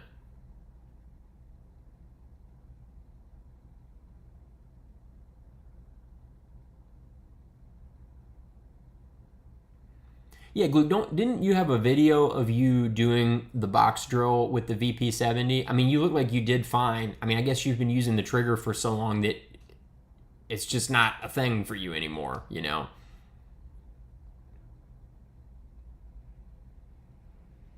Yeah, okay, so let's talk about guns in the Halo show.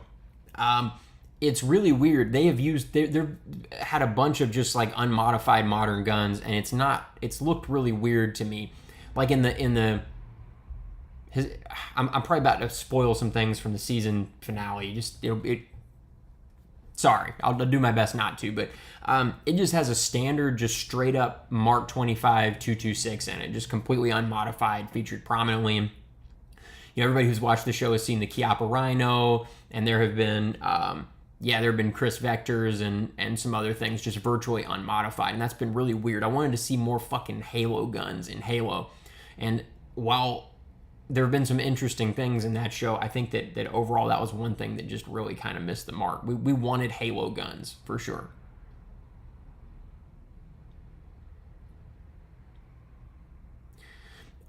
I so you mentioned that it helps that you grew up shooting DASA. I think that is important. I kind of wish that everybody would start with DASA or like with a revolver if you have the capability to. If you're going to really train and you know that you're going to be in the shooting world for a long time. As I started with 38 snubbies, and that gives you a different perspective when you shoot something else. Like for several years, the only pistol I shot was a 38 Special Colt Agent. And when I got my first Glock, I remember thinking, oh wow, it's so easy to shoot. Look at all the things that I can hit with this gun. And I wouldn't have had that otherwise. I would have just gotten used to the Glock trigger. And you if you get really good with something like a 38 special, you have all of your fundamentals down. Now, I'm not saying that all of you should start on 38s. No, not at all. I mean, get your Glock first, but there's a place in just about anybody's training regimen for something like that, because it's just going to make you a better shooter. It is. Yeah, you point out that Halo guns use 7.62 NATO even in the games. Yeah, that's really interesting. I've always thought that, like, that's funny that they're still using that round like 500 years in the future. That that we're still the standard is just 308. Like 308's not even that popular right now. That's really funny. But oh, thanks. Yeah, I appreciate y'all watching the stream.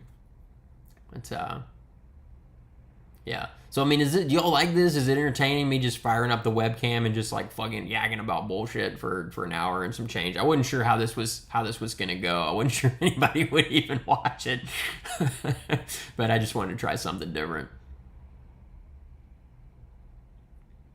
But yeah, if they do, I think they're doing a second season of the Halo show. But I would like to see them put some fucking Halo guns in the Halo show, right? Like, just that's what we all want to see. But okay, good, thank you. But have y'all watched the second season of Picard? I haven't started that yet. I mean to, and I've heard some folks say, oh, it's an absolute fucking shit show. But I think a lot of the hate directed towards the first season of Picard is maybe a bit unfounded. So I'm curious if anybody's watching that.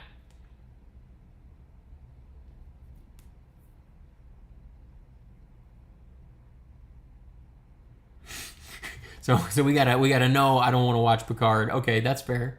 Yeah, that's fair. We're all just waiting for Obi-Wan. Like, that's what everybody is waiting for right now. Everybody just wants to watch Obi-Wan. Like, I'm just counting down the days. Does anybody watch the Aeronauts on YouTube? They do really, really good Star Wars parody videos, and they did these sort of like, not full length, they're like 30 minutes. They sort of recut the prequels. Well, they recut all of the movies except a couple of the sequels, but they're really, really, really, really funny. And they've made Obi-Wan Kenobi into this sort of like drug-addled monster who's just a terrible, terrible person. Like, he gets Padme pregnant. It's just a monster generally. And so they've cut up the new 2 trailers into like a continuation of that story. And I'm looking forward to the new Aeronauts videos as much as I'm looking forward to the actual show itself. So, oh, and thank you for the compliments. I appreciate that. And also, yeah, welcome new folks. I appreciate y'all joining us. I do. That's awesome. Did anybody watch the Book of Boba Fett? I know it was controversial, but I really enjoyed it. While I'm making controversial statements today, it was very, very good. I thought it was risky. Took some risks. I wanted to see Star Wars take some risks. But I also want to make sure that I'm not just being a contrarian, because sometimes I like or dislike things just cause. You see, y'all liked it. Okay, so I'm not the only person who liked it. Okay, that's good. I would like to see a second season, because I don't think that story is over. I don't think it's wrapped up. I mean, I'm sure it'll continue into The Mandalorian the way that The Mandalorian sort of tied into the Book of Boba Fett. I'm sure that it'll sort of all tie in the same way. That'll be really, really cool. But I want to see an actual proper second season of Boba Fett, because it takes a season to even sort of figure out what it is. Star Trek is especially bad about this. Star Trek can take 2 years to figure out what the hell is the show even about? What course is it going to take? And I like for a show to be able to breathe and have that time to really become whatever it wants to be, and for the writers to find their footing.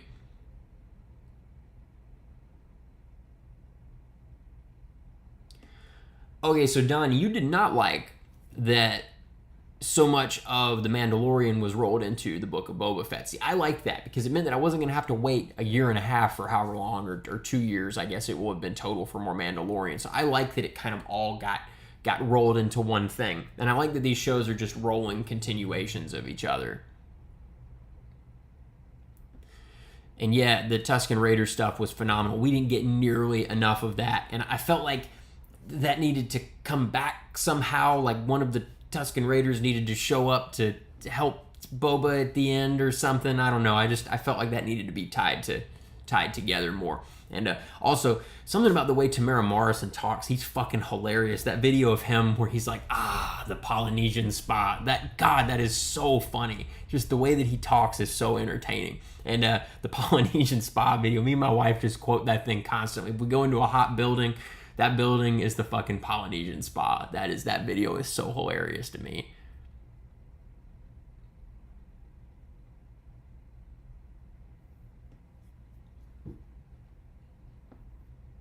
And yeah, Boba was out of 2 episodes completely. That's true. And maybe that made, for a lot of people, that made the climax less satisfying because there was less time to build his story before the end. Maybe the season needed to be longer. I don't know. But season 2 would give them a chance to fix that. I would really like a season 2.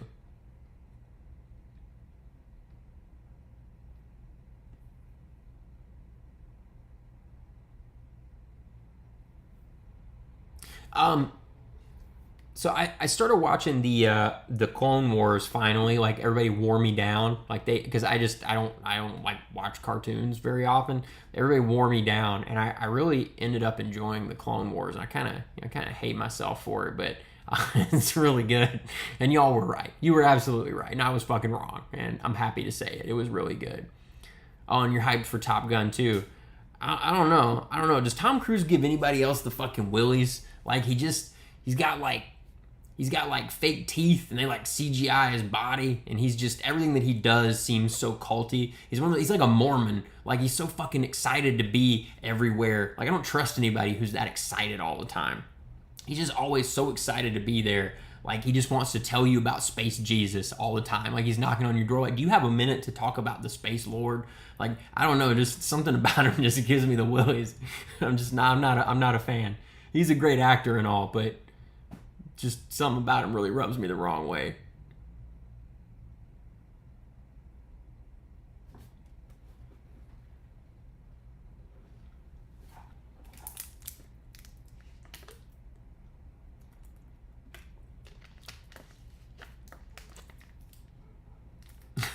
Yeah, that's fair. I mean, I'm probably overthinking it.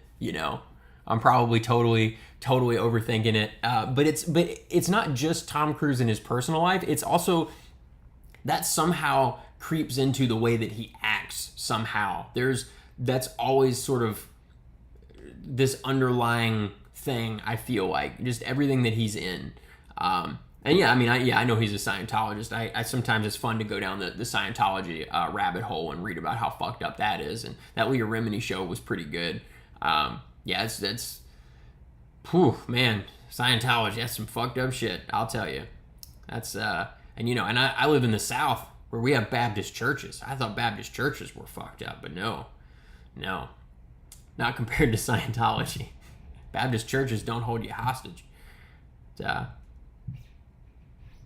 Oh man, the Tom Cruise Scientology episode of South Park is so legendary. It is so good. That is good TV. If you have never seen that, go see that immediately. Is he literally 5'1"?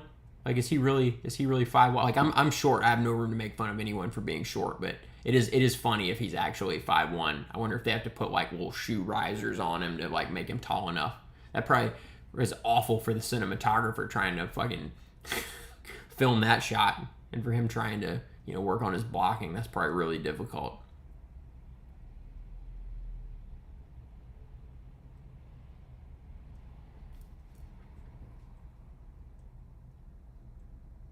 Yeah, I like that we just aren't talking about guns anymore. Like, we're just talking about entertainment bullshit.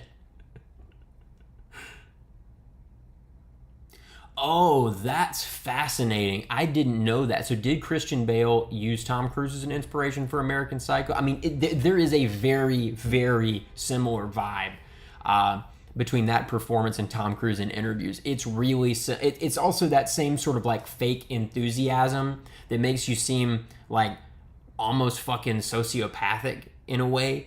I don't know what that is, but it just, when I meet people like that, it just, you know, I make fun of Mormons for it because I feel like a lot of the Mormons I meet kind of have that thing going on, but there are definitely people outside of Mormonism who have that particular strange personality quirk, but it really, really weirds me out.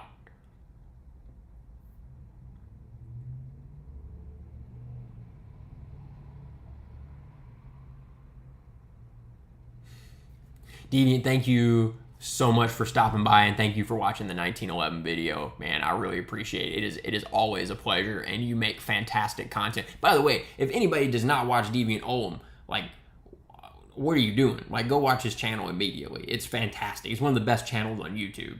Like, you're crazy if you're not watching that. And no, and thank you for being awesome. And I will continue to be ridiculously mediocre at guitar.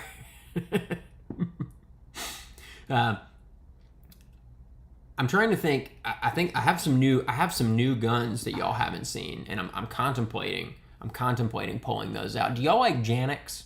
Is anybody here a fan of the Janix?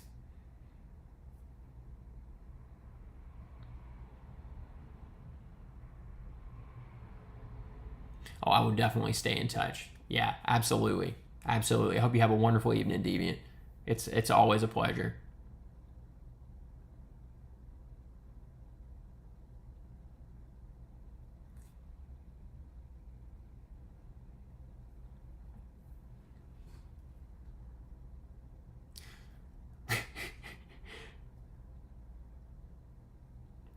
Yeah, yeah. Okay, so everybody says Janix differently. Canix, Janix, you know those things. I got two of those. I've got a small one and a big one, and I also I've got an Airweight and an SP101 that are really, really cool. And I kind of want to do a test to see, you know, ultimately, is it better to have the heavier SP101 with 357 in it, because the SP101 can absolutely handle 357 Magnum really, really well. It's not a hardship like it is out of one of those scandium framed guns with 357. It's not like that.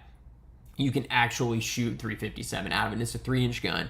And then I've got the Airweight, which weighs way less, but even 38 out of the Airweight is slightly uncomfortable. I kind of want to do a test and see, is it better to have the super heavy gun that's still relatively compact but kind of, you know, pulls your pants down, or is it better to just lose some power and go for the Airweight? The Airweight is just a lot less fun to shoot, I'll tell you that.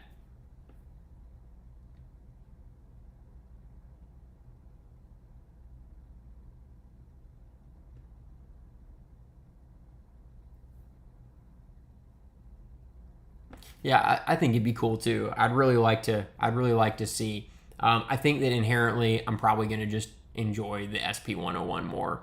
The Airweight also has kind of a weird trigger. The SP101, once you get used to Ruger triggers, anything that doesn't feel like that, it starts to feel a little strange to you.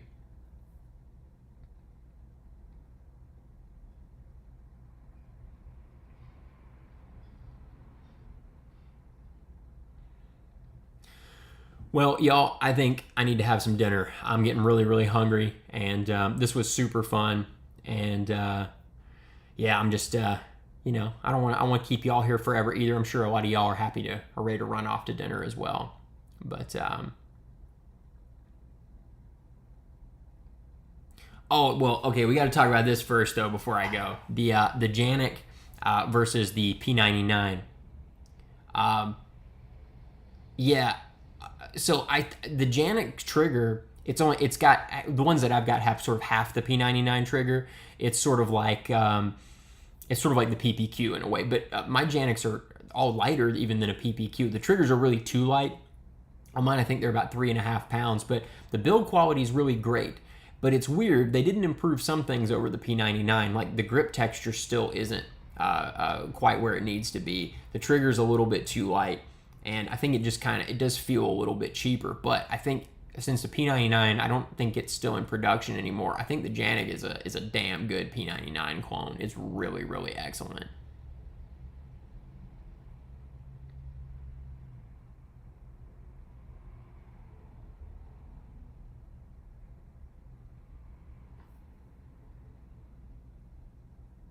Well, y'all, this was fantastic. I hope all of you have a wonderful evening, morning, lunchtime, whatever it is where you are.